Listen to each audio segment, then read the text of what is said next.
Hello my quilting friends! Leah Day here with a new free motion quilting tutorial. Today I'm stitching Twisted Square. This is a design created by my friend Jackie Gearing from her book Walk. And so she stitches this design with a walking foot, but I think that we can stitch it in free motion quilting. So I've broken down the steps, and basically you stitch a square within the square of your quilting space. So I like to aim for the corners, then travel stitch back, and I'm stitching back about 1/4 inch right there. Then I stitch down and hit the next corner. So the motion is always the same. Travel stitch back 1/4 inch, then stitch, and you're aiming to form a straight line from where you are to the next corner. And a good tip is to keep your index finger in line with the edge of the foot. Just kind of line it up so they're parallel, and that can sometimes help to keep that straight line straight. Of course, this is a very long straight line, and so if it wobbles and I think if it arches, I don't think it really matters. I don't think it's critical that this be perfectly straight. You know, part of the reason why we stitch our own quilts, why we quilt our own quilts, is for them to look homemade. And sometimes having slightly wobbly lines lets somebody know that you really made it yourself. You know, it was you, not a computer. So as I stitch in, the lines are getting shorter and they're going to become easier to keep nice and straight. So don't worry about it. Even if the outside lines are a little wobbly, you can improve as you get closer to the center. Because as you can see, this is shrinking down. When I travel stitch up and do that little bit of travel stitching, that is shrinking the size of the square. And then I stitch down into the next corner and then shrink the square a little bit more by travel stitching back. And that's how we create this twisted square effect. It's a very simple set of steps.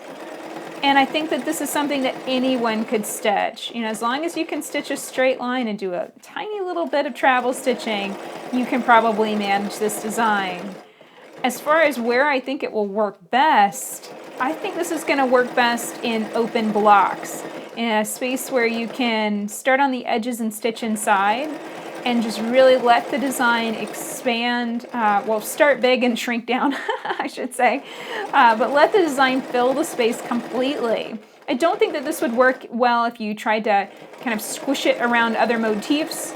And obviously it is square. It's based off of the square shape we started with, so it's not really going to work well in borders or sashing. Could work great in cornerstones though. Anything square shape is going to be perfect for this design. And as you can see, I'm stitching into the center. The lines are getting shorter. At some point, I'm going to be able to leave the square in place and just stitch it without rotating. You might be wondering, okay, well, what's the benefit of doing this in free motion quilting if we're just going to have to rotate it constantly? And honestly, I think that this design could work either way. I think it could work with walking foot quilting, it could work with ruler foot quilting really easily, and it can also work with, as you can see, with free motion quilting. So you've got lots of different options and ways to try this design.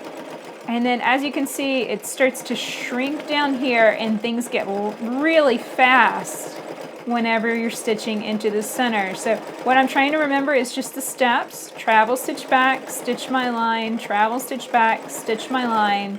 I'm just trying to remember those steps so that way I can keep the lines consistent and staying with the pattern as I get all the way into the center. And once I get, and it starts getting really dense, I think I'm just going to pick a line and say, okay, that's it, that's the stop.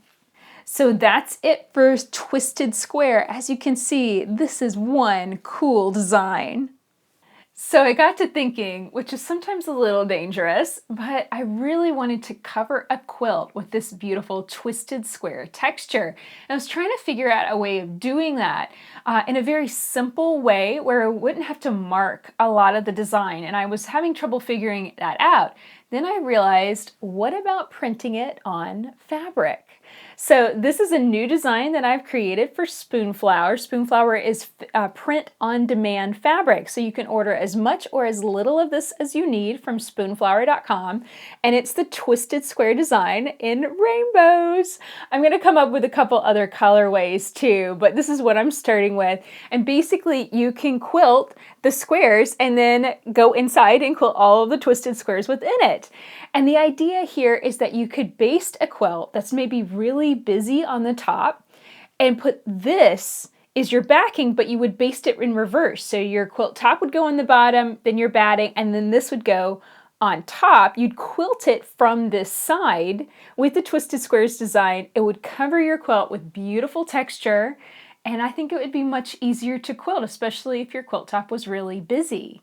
So I really had a good time creating this. If you'd like to check it out, find a link below this video. You can go straight to Spoonflower to check it out.